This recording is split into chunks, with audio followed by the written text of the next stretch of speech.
Welcome back to SportSense. This is episode 33, and we're going to get into Formula One today. So if you've ever wondered what the heck it is, how it works, and why people are getting into it, this is the episode for you. And with that, let's get into the episode. It's time to get some SportSense. You're gonna get some SportSense. You better get ready for SportSense. SportSense. All right, everybody, welcome back. I'm Cooper Epps, and as you know, this is the show where my dad is here to help us make some sense out of sports. Only catch today is my dad's on vacation, so while he's growing out his big white beard on the beaches of North Carolina, we've got two very special guests to help us out with today's topic. We have Hector Martinez. Give it up for Hector Martinez. Let's go, everybody. Oh my gosh. Hello. So we got Hector, and then let's give it up for our second guest, the headliner of the night, the big cheese, Dillinger, Beck. What's up, Dillinger? Woo. Nothing much. How are you guys? Good.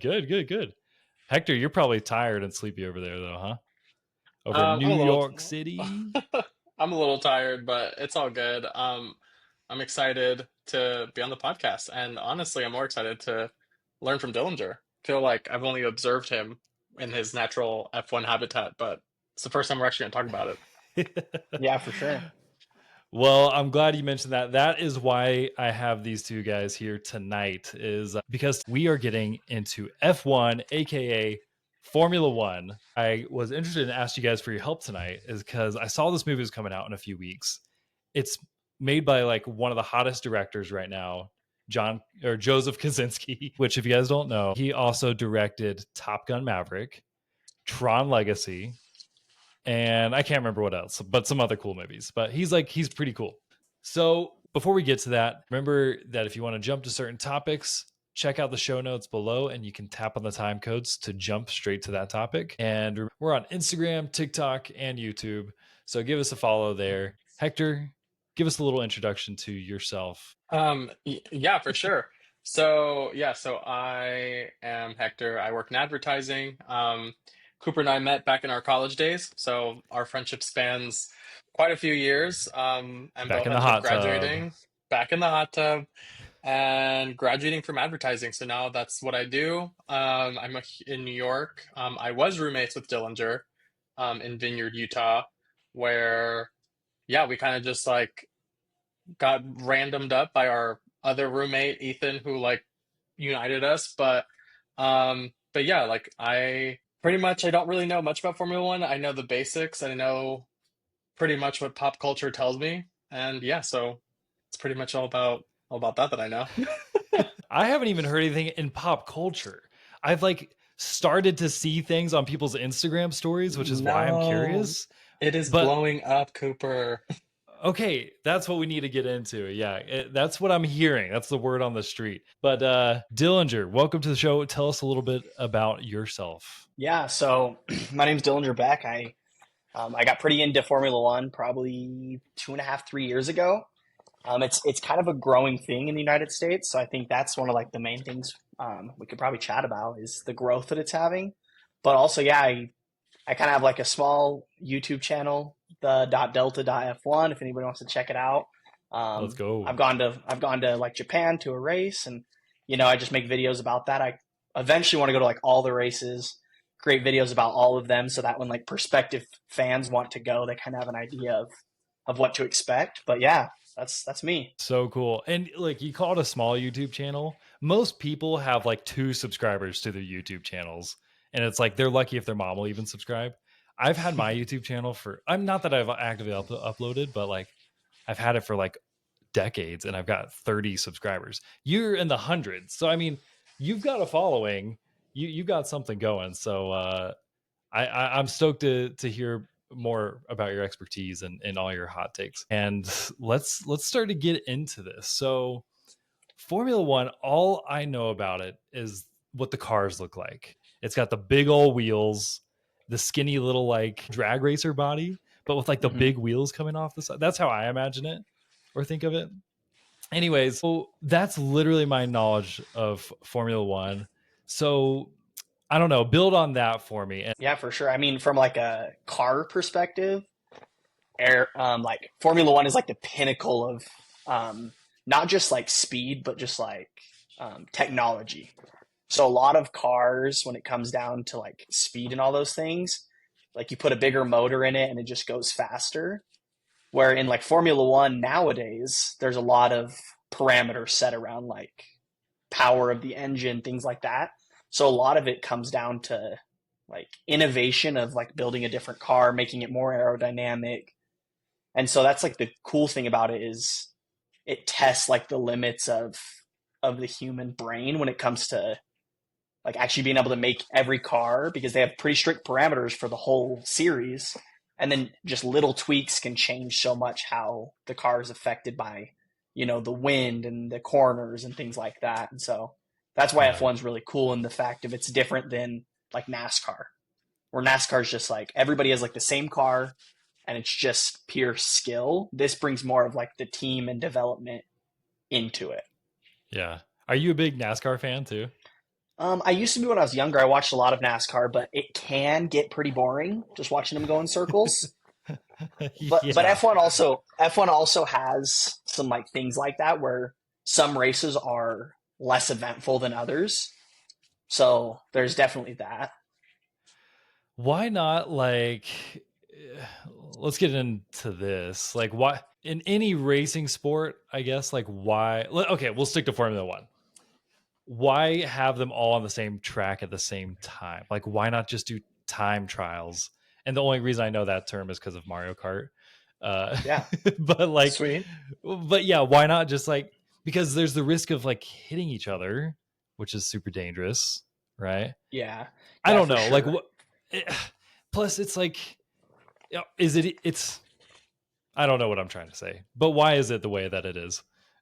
Well, I think the one thing is like the cars are like super safe. Like it's probably been, I don't know, probably pushing like 10 years since there's been actually like a fatal accident in Formula One, because the safety precautions that they've built over time have like come so far. But it used to be back in like the early years of Formula One, like if they made it through a race without a death, it was like an achievement. Holy crap. Whoa. Like there was no safety precautions. There was nothing. And up until like, I don't know, what was it? Probably 5 years ago. If you look at like a current Formula One car, and I have like Legos. I'm a big Lego guy. I can kind of show it.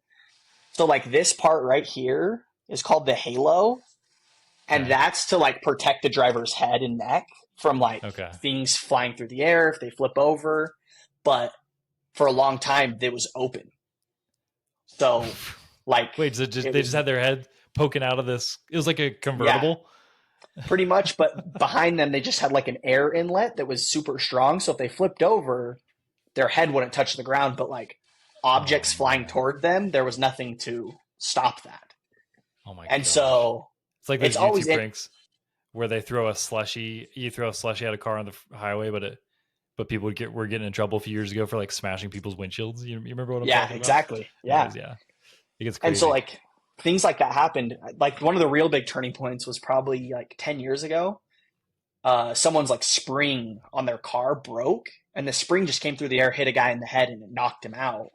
Like he was fine at the end of the day, but they wanted to start preventing things like that. And so obviously they keep innovating like safety, but yeah, it can be super dangerous. And wait, so a guy getting knocked out got people moving more than people dying previously? Well, is this a special guy? Well, kind of. Yeah. I mean, people were getting hurt, and this was obviously like the 50s, 60s, and obviously there was a lot less movement, but towards like the 80s, 90s, things started getting real safe. Yeah. And like there wasn't a lot of issues, but then they started like push the idea of like, hey, we need to, you know, put this halo system in, is what it's called, to help kind of protect them a little bit more. But the reason they did it is because, I mean, on the halo system, there's a bar right in front of your face. And so the reason they never did is because of visibility. Right. Hard to see. And then they slowly learned over time that like by building it a certain way, your eyes kind of don't see it. Whoa. Because most of the time in racing, you're not looking straight. Like you're looking towards the corner. So you're looking out like these gaps that they've built perfectly in the protection. It's kind of interesting, but yeah. Crazy. Okay. Well, Okay, that was good. That was good. Well, Hector, I want to get down to what, because you told me that you at least know stuff on the surface and you wanted to dig deep. So what's like the surface stuff as like a non-super fan that you know that you think everybody should know about Formula One? Oh my gosh, I don't know if everyone should know, but I do think that I view Formula One more like in a brand perspective, which is funny because the whole advertising thing. But in reality, it really is like it blew up in a way that pop culture kind of started absorbing these things. And I think Charles Leclerc is like a racer, right? He kind of blew up because of his looks. In reality, that is what kind of had him blowing up. And like I think Dillinger might have filled in these blanks for me when we were talking once, but a lot of these racers like are like child prodigies. Like they're very young. They start racing when they're very, very young, which means that they're probably really wealthy. And for the most part, wealthy people are hot. I'm just gonna say that. Like, so I think like when Charles Leclerc started surfacing like on a lot of like TikToks, just like what he looked like and a lot of what like the old money aesthetic, and he kept appearing, I think a lot of people started to gravitate towards who that was, what he actually did, and then Ew. Formula One started coming in. So like I do think that on a pop culture perspective and a branding perspective, that truly was their way in. I think he does he drive for Ferrari? I actually don't even know what Yeah. he actually. Oh, there we go. See, just like very surface level things where I can say, yeah, he drives for Ferrari. I knew that. But yeah, like it's just like it's definitely something that pop culture has taken into account with brands like Ferrari, which is also just a car that I feel for the most part a lot of people do know that is a more luxurious car. Yeah, But yeah. I mean, yeah, like cars are cool. I imagine wealthy drivers of these super cool cars probably are cool and hot, like you said. Although I'm looking at this guy, Charles Leclerc. You say Leclerc? Is that how most people say it? It's I have no Leclerc, idea. but Oh, Leclerc. Leclerc. yeah, it's Okay. so he's from Monaco, so it's like a French name. But Okay, yeah. wait, Monaco? Monaco's in France? Well, so Monaco. Monaco's its own country, but it is like Oh. historically pretty involved with France. Oh yeah. It's like a Micro-state. principality. Yeah, Yeah. micro-state on the French Riviera. Okay. Yeah. So in Monaco is like the home of Formula One, right? Or I've seen like old racing posters with Monaco on them. Yeah, so Monaco's probably like one of like the most prestigious races because of like the history it has in Monaco, but it's probably not like the best race to visually like watch. Oh, really? So Okay. yeah, so it used to be like super cool, but Monaco's actually turned into kind of what you talked about. It's more of a time trial competition Mm. because I mean this is kind of in the weeds, but over time, the cars used to be like pretty small, and so they could race around the streets of Monaco. But now they've gotten so big and like aerodynamic that it's almost impossible to pass in Monaco. Okay. And so it's been like a huge talking point in F1 that like this isn't a race anymore. It's really so to kind of dig into it. When you like a typical like race weekend, they have a couple practice sessions where they kind of get used to the environment, the car, the setup, all that. Then they do a qualifying where it's pretty much you kind of go out, everybody does the fastest lap possible. And so they kind of gap out and like some will stay in the pits, some will go out, kind of what you talked about, one at a time. And then that's how you start the race. Yeah. Depending It's on like how fast. Yeah, like a 5K or a marathon or something that you run and they just put like the tag on your shoes. Is that basically what they do for the cars? Yeah, kind of. So they have trackers in them. They put the fastest single lap in they can possibly do. And they do like 3 miles in like a minute 10 Whoa. with What? corners So how and fast stopping. is that? Yeah, how fast are they driving? So top speed on a Formula One car is like 230 miles per hour, Ooh. right over 300 kilometers an hour. And Oh they yeah, can are take. you? I'm Sorry. all miles per hour, but Okay, I was gonna ask if you're a imperial or metric system guy. no. As a big fan. Yeah. You don't No, know I mean- kilometers, Cooper? No, do you? No. But yeah, but like these cars are built so well that they take like 90-degree corners going like 60, 70 miles an hour. Jeez. And they're pulling Wow. like G forces like a fighter pilot. Oh, okay. So like Wow. 5-6 Gs through a corner. That's interesting because yeah, that like we were saying about the movie, that director's coming off of Top Gun. Mhm. So I wonder if he'll kind of try to capture that same feeling of Yeah, like so the actually, G-force and stuff in the yeah, F1 movie. yeah. If you watch the trailers for Top Gun and the trailer for the F1 movie, like side by side, the filming's almost identical. Like the way they do shots of like their faces and their Oh, perspectives, cool. it's really cool. So I'm super high on it. And Okay. when I went to Japan last year, they're actually filming for the movie. No way. So theoretically, I'm in the movie. Oh, so Which we're you, here for. yeah. So, okay. So you went to a race, a F1 race in Japan, Yeah, and I you were in went the there. audience. Yeah, and they were filming. So they had a section that was like just to our right. That was like they had the branding for that like movie team, and they Okay. were Okay. filming the crowd, and I was in it, and they were like yell, and then they No also had a way. car. Yeah, they had a car driving around with cameras on it during that. Cool. So Oh my gosh. theoretically, I could be in the movie. That's so cool, actually. Okay. Yeah. Dang. Wow. You are even more perfect than I realized for tonight's episode. That's so funny. Okay. Well, what were you wearing? We all got to look for you Um, in the I was movie. wearing a neon green bucket hat No way. and probably this T-shirt, to be honest. But Okay. What does that this say? hat's Land? actually Lando Okay. Norris. He's one Okay. of the other like super big pop culture. Everybody's in love Yeah. with him. Okay. Cool. Yeah. Cool. What were you gonna And say then like about that hat? this hat's actually from there. So when I was there, it was like the cherry blossom in Japan, so that's kind of the style. Cool. And then this is just the Japanese writing, and it says like Red Bull Racing. Okay. So kind of Dang. cool, but Yeah, that's crazy because it like doesn't look Red Bull at all, but yeah, that's tight. Oh my gosh. Okay, so everybody, yeah, look for a neon bucket hat and a gray black t-shirt in a few weeks when you see F1. But that's so cool. Okay. Well, okay, let's get back to business here. So, yeah, you guys are talking about kind of these guys who are becoming iconic.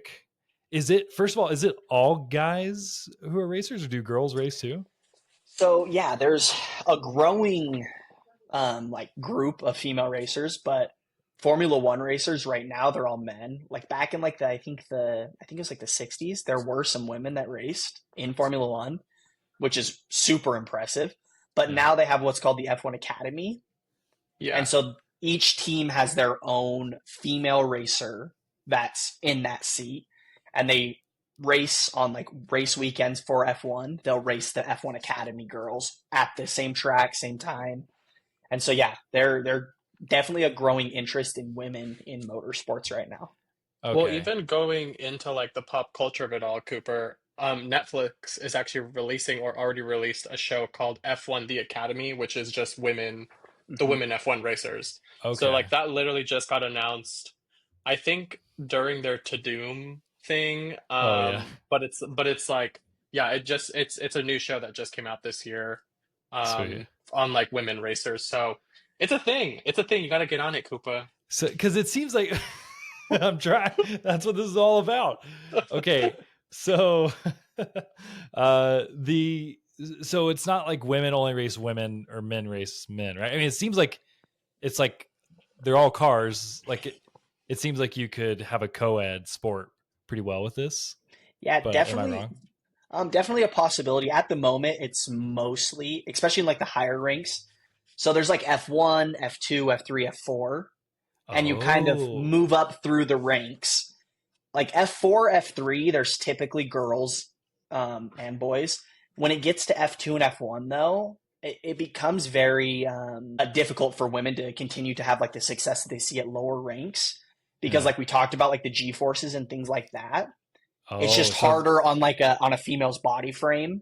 that's what I was to wondering, if there's actual like physical differences. That's Yeah. interesting. Okay. So like the physical demands almost in like an F1 car just because of like how much G forces they can take through corners. I Yeah. think that's why it is a little bit harder for females to get there. But I mean, there's Yeah. definitely girls in the sport right now that could eventually make their way into that. Yeah. Like Interesting. I don't know how like much you know about sports cars, but there's one girl in particular that I think has like a very good chance. Her name's Leah Block. Okay. Her dad was like a famous rally car racer. And now she raced cars for a while, and she's one of the F1 Academy girls. So she races in like the F1 Academy, and like her skill when it comes to racing, unmatched. Now, is she going to make that step? We'll see. Okay, wait, what's her name? Her name's Leah Block. Leah Block. Cool. Yeah, name. Leah like Lia. Yeah. Okay. Yeah. Cool. Yeah. Whoa, And it says she's born in Park City, Utah. Yeah, so she's from Utah. Okay. But Park City, there's that money you were talking about, Hector. Yeah. Yeah. It seems like Listen, you kind it's a of thing. Yeah, it seems like you kind of not like obviously the skill has to be there. So I wouldn't call these people nepo babies, but a little bit of nepo baby in that you're born into wealth. Yeah. Is there anyone that makes it like rags to riches into the racing world? Yeah, so like most drivers are pretty wealthy because like Hector talked about at the beginning, where you kind of have to start from a young age. Most drivers start by the time they're probably 4 years old racing go-karts. Holy cow. So Okay. they're racing go-karts, they go like 60, 70 miles an hour at the age of like 4 or 5. What? Yeah, What? and a season just of like go-karting, like if you're racing in like the European Championship, it's going to cost you probably $50,000 to compete in the whole season. Holy cow. And so Okay, yeah. most racers come from money, Yeah. obviously. But there is racers like Lewis Hamilton. He's a super big name. He's a 7-time world champion, super big driver. And he started more of like a poor background. Like, I don't know the exact numbers, but his dad worked like multiple jobs to be able to help afford him to race in this championship. And like when other kids like come into the pits and get new tires, his dad's like, no new tires for you. Just go back out and keep driving and figure it out. And so that's one of the things that like he did, and he became so great. And it was like a testament to he used like the worst materials you could and still found success. And that translated over into like F1. Even when he didn't have like the best car or the best conditions, he would find a way to just like succeed through it. Yeah. The tools don't make the artists. Yeah. That's really cool. I just looked him up. See, this Lewis Hamilton guy, he seems hotter to me, Hector, than what's his name? Charles Leclerc. He was just British. Charles looks like I shouldn't say anything too mean, but I don't know about this guy. You just got to see like all it really did just come down to like a lot of fangirling over him. Like that is pretty much what put him on the map for like other people outside of like the F1 realm. So His face is like too short. You know what I mean? It's like not tall enough for his head. Maybe it's just these pictures. Yeah. And then yeah. Oh, go for it. I was just gonna say, I think the same thing about Timothy Chalamet. Sorry to come after your boy, Hector, but it's just like whoever gets not just my boy, that's Dillinger's boy too. Yeah, really. Timmy. But I mean, it's like whoever gets picked as the it guy. You know, I don't know. It's funny what people run with for beauty standards, but that's a different episode for another day. Okay, what were you gonna say, Dillinger? I was just gonna say like and then just F1 in general, just the growth. Like it used to be a very like European thing, and it still is. Like to get into F1, you pretty much have to race in Europe. So there's very little American drivers. Like there was an American driver last year. He got cut because he wasn't good enough. And so it's very much growing in the United States. In like 2019, they released Drive to Survive. I don't know how much you know about that, but that's pretty much a Netflix series that they release every season that follows all the teams. Oh, so cool. like Okay. all season long, Netflix is filming in the garages, in the background when there's like murmurings of a driver leaving to another team. And so they made like almost like a drama out of Formula One and turned it into a TV show. And when that released, there's like an influx of like, especially Americans that got into F1. Okay. Yeah, Netflix will work some magic. I mean, when Queen's Gambit come out, when Queen's Gambit done come out, I started playing chess, and like I know so many other people did too. So it is funny what like a Netflix series will do for anything. Yeah. Well, even like going into like the whole like how do people even watch this? I think that's like a whole other like can of worms, right? Like I think it's hard for Americans to get into it where like Dillinger was saying, a lot of these races take place in Europe. So like a lot of the times like you are watching a race at like 2 a.m., 3 a.m. like in the Wow. US to even like watch your favorite racers like, do their thing. So I do think that also there is that like struggle of like how hard of a fandom you are trying to create within the States, right? Like it's not something that you're like, oh, like let me turn on the game or let me go to Buffalo Wild Wings and like you have every single game going. So Right. it's definitely more of like I think that's where like the real niche of it all comes in. Like it's not like that publicly broadcast for that reason. Yeah, yeah. When if you, let's say you were interested in staying up in the middle of the night to watch these races, where are they streamed? Like do you have to get a special service, or is it just So like TNT or whatever? I don't know. yeah, so ESPN actually has the rights. So Liberty Oh, Media actually owns F1 in an entirety. what's Liberty Media?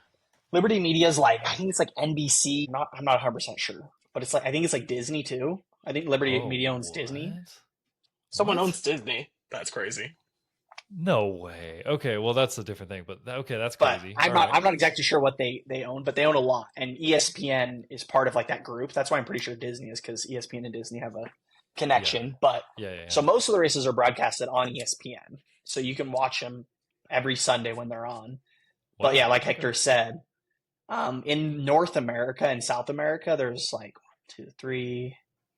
I think there's like 6-ish races. So most Like of the annually? time, yeah, annually. So most of the time you're staying up to watch, races that are in Australia or in Singapore or Japan or, all the countries in Europe. And so a lot of the time, yeah, I'm setting my alarms on like Saturdays and Sunday mornings at like 5 a.m. to get up and watch like the Whoa. qualifying or the race, things like that. Dang. So if you're, let's say I'm Charles Leclerc, do I have to ship my car to like around the world for each of those races? Yeah, so typically the teams take care of like all the cars and stuff, but all the racers pretty much, I wouldn't say all of them, probably like half of them have like PJs, private jets, and they actually travel together. So even like if you're not teammates with such racer, they're all like good friends, and they'll just Okay. like private jet to the next race. Yeah. And so they're just Carpool over to Singapore. exactly, and there's like 25 races a year, so nearly every other week. That feels Wow. so sketch.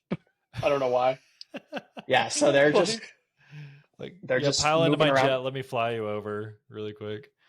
Yeah, but that's one of the reasons they all live in Monaco too, because Monaco's pretty, I wouldn't say central to a lot of their racing, but a lot of it's in Europe or like the Middle East has a lot of influence in Okay. Formula One.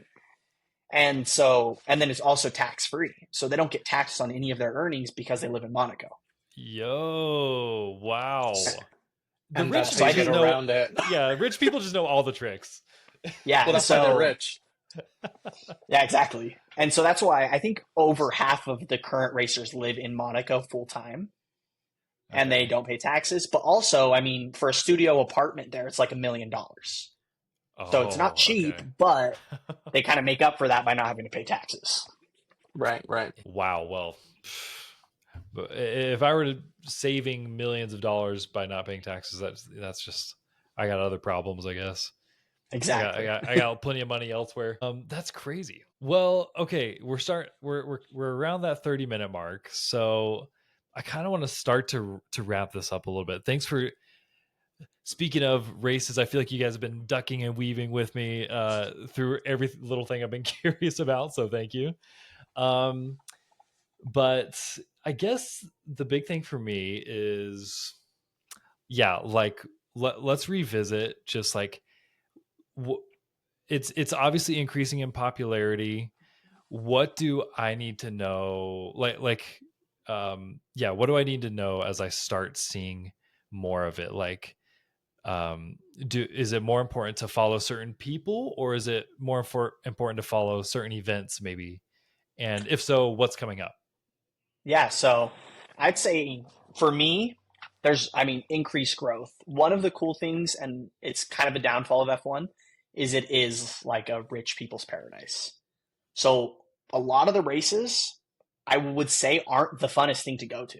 Like it's almost better to watch it on TV because you have this 3 mile long track that you're only going to see the car for 10 seconds and then it's going by at 200 miles an hour. Wait, And so I think like if you want to go, it's more the experience. So like you can go for the 3-day weekend, get your ticket, go see everything. Qualifying is probably the best part to watch because it's like the time trial aspect. And right now in like the current world of F1, if you're starting in the front, you're typically winning just because the cars are so big and there's all these like determining factors that they've limited teams to be able to like change, that it's hard for teams to get like a random upgrade that just like makes them the best. So like if your car's crappy to start the year, you're pretty toast for the year, but the next year you hope it's better.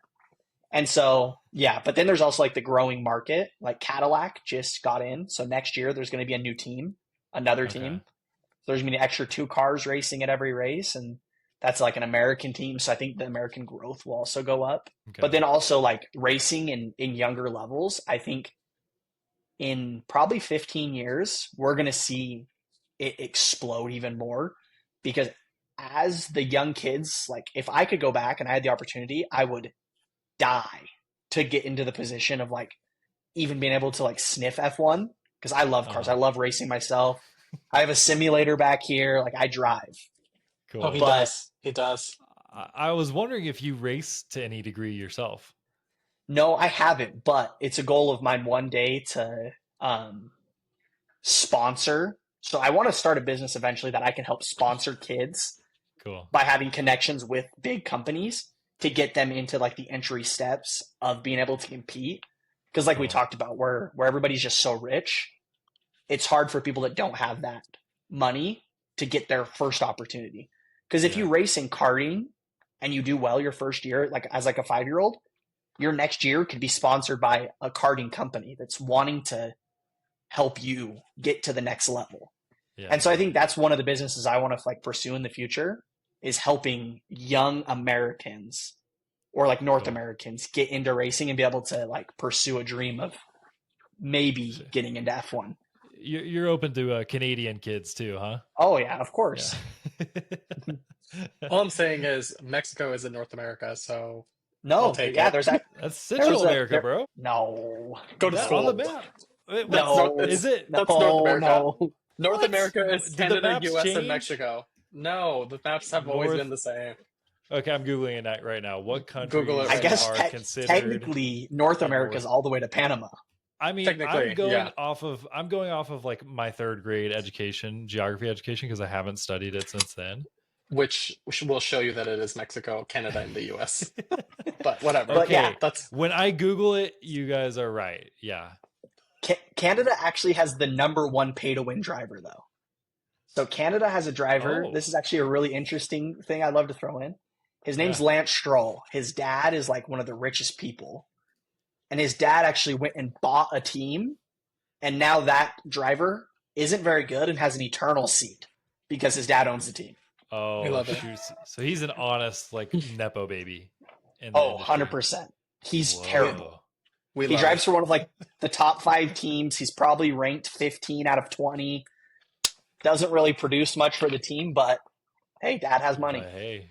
Oh, yeah. Daddy, can I have a Formula 1 race car? Right. Exactly. That's the vibe he has. If he's Canadian, how would that sound?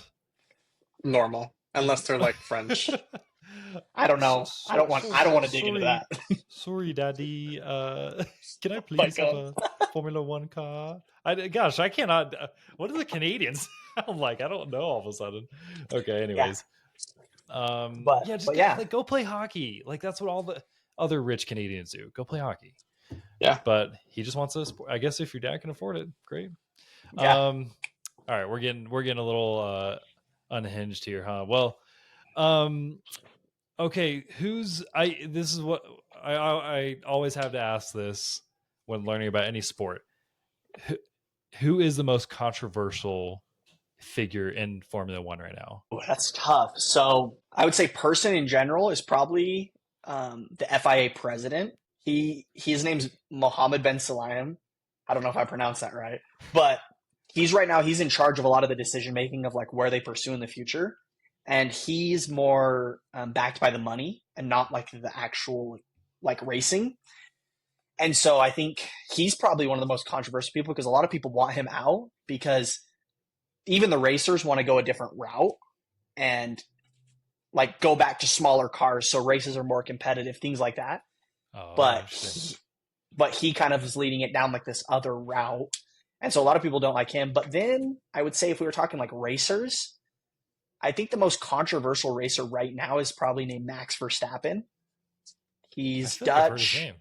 Yeah, he's won the last like 4 world championships as an individual driver, and his team's also won 3 of the last 4. And he's probably statistically the best driver right now, skill wise. But Red Bull's kind of at a decline. Their car isn't very good this year, but he has the mentality of like, I win or no one wins. So like they'll go into a corner side by side, and he'd rather crash than let them pass him. Really? And so just this last weekend, he actually got a penalty. He had to give up his position to another driver because he kind of pushed him off the track. He let the guy pass, and then in the next corner, he just crashed into him. What? And so he got like penalized pretty heavily on like his actual. So they have what's called a super license. He got penalized on that, and now if he gets one more penalty on his license, he gets banned for the next race. Oh, just So- for the next race, not even like forever. Well, it can get worse, but yeah, he gets at least a 1 race ban, and then it's kind of like appealing it. But yeah, he definitely is very hard personality. yeah. So some yeah. people love him, and some people like hate him. Interesting. Kind of like I mean, Michael Jordan was kind of like that too, right? Like he was like the best Yeah. of all time, but he was like, yeah, he burned out people and like was super hardcore on people. Yeah, right? From what I hear, sure. I don't really know much about anything, but but that's what I hear. Anyways, well, what is like I don't know if anybody. I don't know if I'm willing to get up at 5 a.m. or 2 a.m. to watch one of these races. I guess if the baby's got me up, maybe I'll do it. But what's Yeah. like what's the next big event that people should be aware of in Formula One if they're interested? Yeah, so the next race is actually in Canada in a couple weeks. Okay. So for all you North American people, it'll be at a good time. It'll probably be at like noon. Okay. Noon on a Sunday. It'll be great. It's actually a pretty fun track. But yeah, they're about 10 races into the season. Like all the competition's pretty tight right now. They just made some like regulation changes. So it's always fun. But I think the one cool thing I like about it is because it's so vast across the world, if you do like it, you can always go to a race. And not only are you going to watch the race, but you just get to visit like all these cool countries and cool spots. And the amount of like, I don't know, attention it brings to those areas is really cool. Like not only is the racetrack like itself, like all the like surrounding cities like are part of this because one race, you have 300,000 people going to it on a weekend. Because you're hosting like it's almost like a world event at that point. Like the World Cup, obviously, I don't think it could be compared to that, but it's like, yeah, or like Olympics almost. Yeah, it sounds like all the cities close by benefit from a race coming into town. Yeah. Well, cool. So do the races have different names, or is it just like this is the Toronto race or whatever? Well, yeah, it's typically just the name of the city and then like Grand Prix, but then there will be like companies that will pay for like their name to be in it. Yeah. So like there's one like big cruise company and they pay for the naming. So they'll call it like the Carnival Miami Cruise or... Yeah, I think it's like MSN or something like that. It's okay. like the Miami MSN Cruises Grand Prix or things like that. Okay. And so typically it's just the city name, but then there's like in some places like it's just called like the country. Yeah. Depending on where you're at. But yeah. Cool. What bothers you or does it bother you when people try to get into Formula One? Like, does it feel like stolen valor or like bandwagoning, or would you encourage anyone to try to get into it? I'd encourage anyone to get into it. I mean, in the world of F1 with Drive to Survive, the Netflix show, there's actually some animosity against like newer fans from like the older crowd. They call them like Drive to Survive fans. Yeah. And it's like, I don't know why you're being a hater. I mean, this is bringing a ton of attention to a sport you love. Like, wouldn't you want it to grow? But there is definitely a hater. And I'll say I'm kind of a Drive to Survive fan. I got into it mostly because of like social media. But then I watched Drive to Survive, and I was like, oh yeah, I wanna watch this. Cool. But cool. like now, I'm a fan that wakes up at 4 a.m. to watch European races. I mean, why am I getting hate? Yeah. Which I will say, weirdly enough, we have another roommate who also is into F1, and I have come home to see like all three of my roommates on the couch watching a Really? race. Yeah, so like it's definitely a thing. It's definitely something that that you get into for sure. Yeah, Interesting. and then for you guys who are in advertising, I feel like you guys would be very interested around like the dynamics of advertising, because the amount of advertising that like fuels Formula One is like hundreds of millions of dollars. I'm sure. Yeah. Like yeah. like HP just did a sponsorship deal with Ferrari. So it's weird. You see a red Ferrari car with a blue HP logo on it, and they paid like $30 million to be on their car for the year. Oh my gosh. That's And so so interesting because it's the like money how from many, advertising is crazy. like how many, yeah. I don't like. I wonder how many eyeballs are actually getting on your logo because of that, though. Like, I wouldn't mean, if I were HP, I'd rather sponsor like a football team or something. I feel like it seems like I don't know. Well, that is interesting about F1 because it's so global. It's definitely more. I feel like tech industries like Cash App, Visa, and then like I see. obviously like gasoline companies like Shell, Valvoline. There's all these companies that are in it, but then there's a lot of tech like crypto like platforms and things like that that are in Yeah. it. And I want to say like over a season, they get I want to say it's like 800 million views on racing. Ooh, So I okay. think Yeah. like Payback, I feel like they're getting a No, lot of view. yeah, I agree. No, I agree with you, Dillinger. I 100% like I definitely see the value, especially just like where HP, like the immediate thing that came into my head is I know Wyden and Kennedy has them, and Wyden Kennedy Japan has HP. So like I know for a fact that they're putting those logos on those cars and or on their even track suits. Yeah, for sure. Um, Cash App, even like a lot of cryptocurrencies, just because I'm in like the banking world right now, which I hate, but it is huge. You know, like it is something that you're getting a lot of people's attention, and when you're such in more of like a boring space, like fintech or just tech in general, you have to find those opportunities of like excitement, and I feel like a race definitely brings that out, and a lot of people with money are at those things.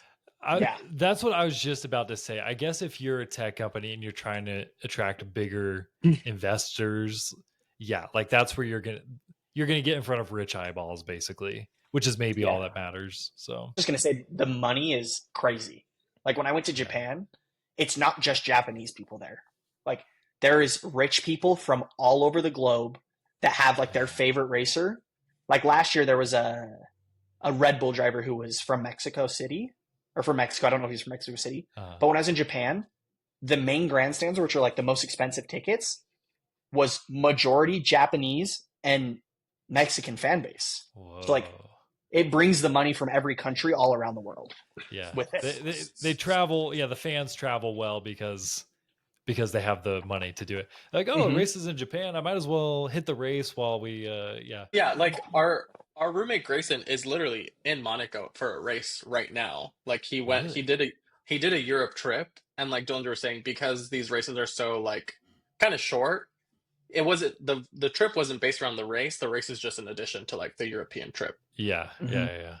From both of you, what are your? Do you have any parting words for me, a Formula One dummy? Well, this weekend I bet a lot of your audience is probably from North America.